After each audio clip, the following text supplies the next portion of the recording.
Bom, agora nós vamos falar um pouquinho sobre a questão das raízes ou zeros da função do segundo grau. Lembra que a gente falou que raiz é o valor do x que faz a função y valer zero. Valores de x faz a função valer y valer zero. Eu estou usando x e y, né, porque a gente está partindo dessa definição geral. Então, imagine essa função aqui, y igual a x2 menos 5x mais 6. Então, o a está valendo 1, o b está valendo menos 5 e o c está valendo 6. Então, o que eu quero fazer? Eu quero que o y, que é a minha função, valha zero. Então, ele está aqui, ó, valendo zero. Ó.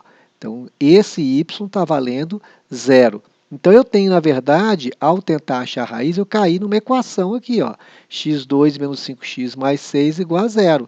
Isso aqui é o quê? É uma equação do segundo grau. Então, o A está valendo 1, B está valendo menos 5, C está valendo 6. Eu vou aplicar a fórmula de Bhaskara, calculando o delta, B2 menos 4AC. Calculei, o delta deu quanto? Deu 1.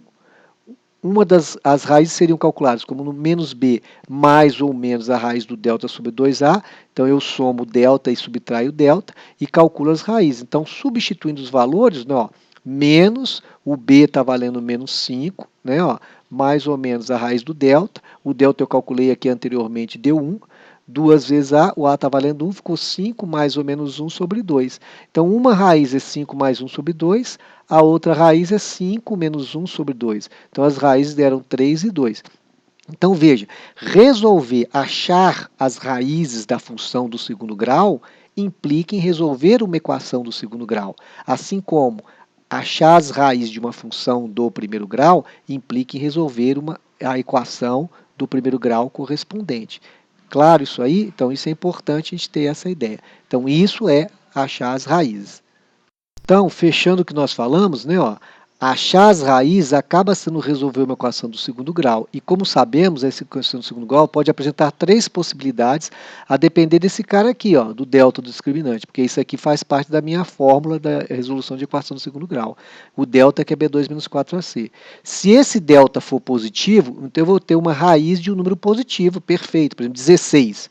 Raiz de 16 dá 4. Então, hora eu vou somar 4, hora eu vou subtrair 4. Então, eu vou ter duas raízes reais e distintas. Em compensação, diferentes, né? Se o delta for igual a zero, ora eu vou somar zero, ou vou subtrair zero. Ora, somar zero ou subtrair zero é a mesma coisa, não vai fazer diferença. Então, o resultado da minha equação aqui vai ser de duas raízes reais e iguais. Em compensação, se o delta for negativo, eu vou ter raiz quadrada de um número negativo. E nós já vimos que raiz quadrada de um número negativo dentro dos reais não dá. Então, não teria raízes reais. Essas são as três possibilidades que acontecem, que nós já sabemos disso, para a situação das raízes da função do segundo grau, né? Que seriam as três situações quando você resolve uma equação do segundo grau. Veja então, esse exemplo aqui, ó, eu caí numa equação, está aqui a minha equação, que é aquele exemplo inicial que a gente tinha, em que eu tinha o delta dando 1, certo? Ó, o delta deu 1, né? Eu calculei, o delta deu 1. Então, ora eu vou somar 1, né? Ó, ora eu vou subtrair 1, lógico. Então, como eu vou somar 1 e depois vou subtrair 1, os resultados dão diferentes. Então, eu tenho duas raízes reais distintas, diferentes. Delta maior que zero, eu vou ter como raízes valores diferentes. Agora, olha esse outro exemplo aqui. Aí eu tenho a seguinte situação. 4x2 menos 4x mais 1 igual a zero. Calculei o delta deu quanto? Deu zero. Como o delta deu zero, ora eu vou somar zero, ora eu vou subtrair zero. Ora, mas somar zero ou subtrair zero é indiferente. Então, o que aconteceu? Eu acabei resolvendo essa equação e cheguei numa raiz só, que é o x1 e o x2 valendo 1 meio. As duas raízes são iguais. São iguais por quê? Porque o delta deu zero. Então, se o delta deu zero, o resultado das minhas raízes dão iguais. E nesse último caso aqui que eu estou dando como exemplo, ó, 5x ao quadrado mais 3x mais 5 igual a zero, eu calculei o delta deu quanto? Deu negativo. Se o delta deu negativo, eu não vou conseguir calcular uma raiz real de número negativo. Então não precisa nem continuar. Quer dizer, não tem raiz. A solução é um conjunto vazio para essa equação, né? Então, a gente viu aí as três possibilidades, né? Ó, as três possibilidades de uma situação que eu posso cair. Ou o delta vai dar positivo e aí eu tenho duas raízes reais distintas, que foi esse exemplo aqui, né? Ó, duas raízes reais distintas. Ou o delta dá igual a zero, e ele dando igual a zero, eu tenho duas raízes reais, igual a esse caso aqui, ou o delta pode dar negativo e aí eu não tenho raiz real.